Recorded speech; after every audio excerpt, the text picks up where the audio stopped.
Now we have next part difference between customer and consumers. अब customer और consumers के बीच में क्या डिफरेंस होता है। A customer is an organisation और individual who purchase a product और services with the motivation to resell, gift और यूज़ इट। कस्टमर एक क्या होता है, वो एक ऑर्गेनाइजेशन का पार्ट होता है या फिर एक इंडिविजुअल होता है जो किसी भी प्रोडक्ट या सर्विसेज को परचेज़ करता है। किस मोटिवेशन से, या तो वो उसको सेल कर देगा कहीं पे जाके, या वो किसी को तोहफ़ा दे देगा, या फिर वो खुद के यूज़ में ले लेगा।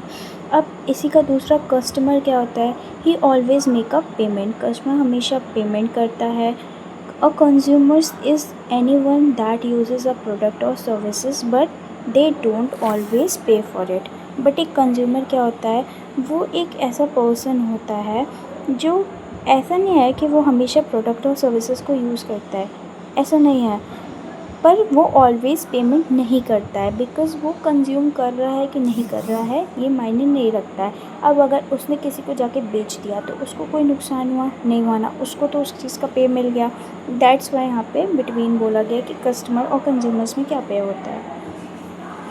Difference between inflation and डिफ्लेशंस।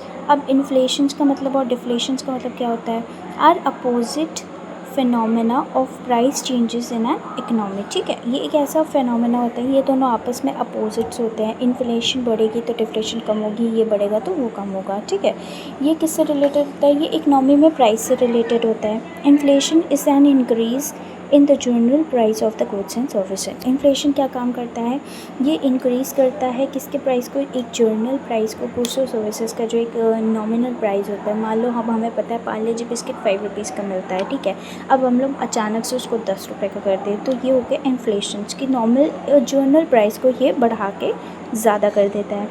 In indicated by a positive increase in the price rate. Deflation is a decrease in the general price of goods and services. अगर इसी का हम लोग क्या कहते हैं पॉजिटिव वे में देखें तो प्राइस रेट को क्या हो जाता है, इंक्रीज़ कर देता है, बढ़ा देता है। कौन बढ़ा देता है, इन्फ्लेशन। और डिफ्लेशन क्या करता है, ये प्राइस को कम कर देता है। अब कोई भी गुड्स और सर्विसेज है, मान लो कि अब एक सोप है, ठीक है, वो है मिलता है 20 रुपीज़ का, अब उसमें क्या हो गया 5 रुपये की बचत हो गई, वो मिलने लगा 15 रुपीज़ का। डैट्स कॉल्ड डिफ्लेशन, मतलब प्राइस को कम कर दिया गया।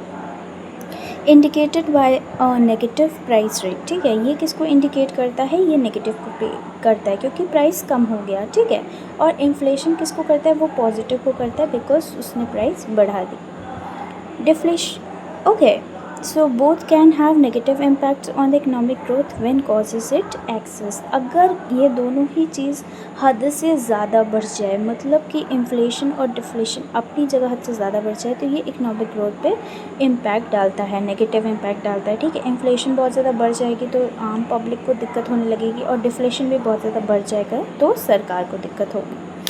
Division of business economics, micro and macro economics. अब बिजनेस इकोनॉमिक्स में डिवीजन क्या होता है, किसकी वजह से, माइक्रो और मैक्रो की वजह से। Business economics is the applications of logical and ethical tools that attempts to solve the different problems by the applications of theories and practices.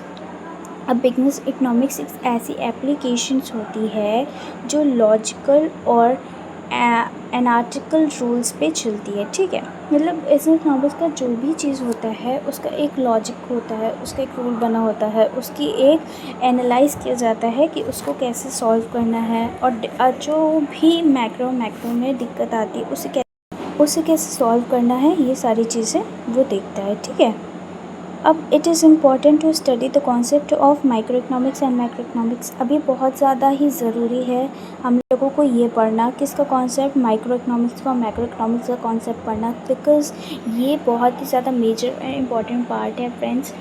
ये आता ही आता है पेपर में, मतलब मुझसे लिख के ले लो।